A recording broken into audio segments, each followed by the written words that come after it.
Donc, merci Julie. On note quand même des évolutions réglementaires sur les épandages, notamment sur le calendrier, donc qui va concerner plutôt les épandages d'hiver. Est-ce que tu peux nous faire un point sur ces évolutions? Tout à fait. On a déjà une modification des types d'effluents. Donc, on a des nouvelles définitions des types d'effluents qui vont être liés essentiellement à leur C sur N. Avant, on avait le type 1, le type 2, le type 3. Type 1, c'était les fumiers. Type 2, c'était les lisiers et digestats, grossièrement. Et type 3, c'était les engrais minéraux. Aujourd'hui, on a le type 0, le type 1A, le type 1B, le type 2 et le type 3. Les changements majoritaires, ils se sont essentiellement passés sur le type 1. C'est-à-dire qu'on a fait un type 1A, ça va être tout ce qui est fumier sans écoulement, et un type 1B, ça va être tout ce qui est fumier avec écoulement. C'est essentiellement sur ces familles qu'il y a eu du changement. Pour tout ce qui est type 2 et type 3, globalement, pas de changement, on ne perturbe pas nos habitudes. Sur les périodes d'interdiction d'épandage, pour la majorité des cultures, il n'y a pas de changement. Pour les couverts d'interculture à développement rapide, donc ça va être nocipan, il y a toujours la règle des 70 unités d'azote efficaces, sauf qu'elle a été renommée 70 kg d'APLSH. C'est un changement de nomination, mais c'est le même principe.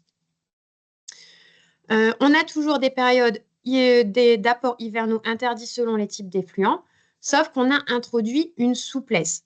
Cette souplesse n'existait pas avant. Maintenant, sous réserve de faire un reliquat début drainage, on a de plus grandes possibilités d'épandre pendant l'hiver. Je trouve que c'est une opportunité. On sait qu'il y avait de toute façon des épandages qui se faisaient sur ces périodes. Aujourd'hui, l'administration a intégré une notion de souplesse sous réserve de transmettre un reliquat début drainage. On peut toujours apporter des effluents jusqu'à 20 jours avant destruction de la récolte. Et pour les prairies permanentes, on est toujours sur un apport limité à 70 kg d'azote efficace à partir du 1er septembre 2024. Je vous montre un petit tableau qui résume les périodes d'épandage autorisées. Vous pouvez retrouver ces tableaux dans les guides réglementaires qui vous ont été envoyés. Donc, on va le survoler. Les périodes d'interdiction incompressible, elles sont en rouge, c'est-à-dire c'est des périodes où, quoi qu'il arrive, c'est impossible d'épandre. Et les périodes en jaune, c'est les périodes où on peut épandre sous réserve de faire un reliquat début drainage. Voilà sur cet aspect-là. Les périodes d'interdiction. Donc, on vous a fait des petits exemples pour des effluents 100% agricoles.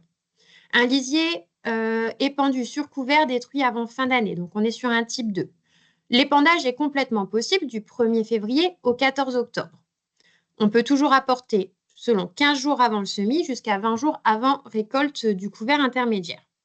Normalement, c'était interdit d'épandre du 15 octobre au 31 janvier. Maintenant, on peut, sous réserve d'utiliser la dérogation avec le RDD. On va pouvoir épandre jusqu'à 20 jours avant récolte ou destruction du couvert dans ce créneau du calendrier. Le reliquat avant épandage est obligatoire, un par îlot représentatif. Le même principe avec un fumier pailleux compact sans écoulement. Donc ça, c'est un exemple de type 1A qu'on veut épandre sur couvert détruit avant fin d'année. C'est totalement possible du 16 janvier au 14 novembre. Et on peut avoir une souplesse du 15 novembre au 15 janvier, sous réserve toujours de faire le RDD. Et en dernier exemple, le même principe avec un fumier mou avec écoulement. Donc ça va être un type 1B, où on aura les mêmes souplesses, possible du 16 janvier au 14 novembre sans dérogation et possible avec dérogation du 15 novembre au 15 janvier. Vous pouvez retrouver toutes ces données dans votre guide réglementaire. Voilà. Pour les nombres de reliquats avant épandage, on est sur un reliquat par tranche de 20 hectares avec un minimum un reliquat par famille de précédent.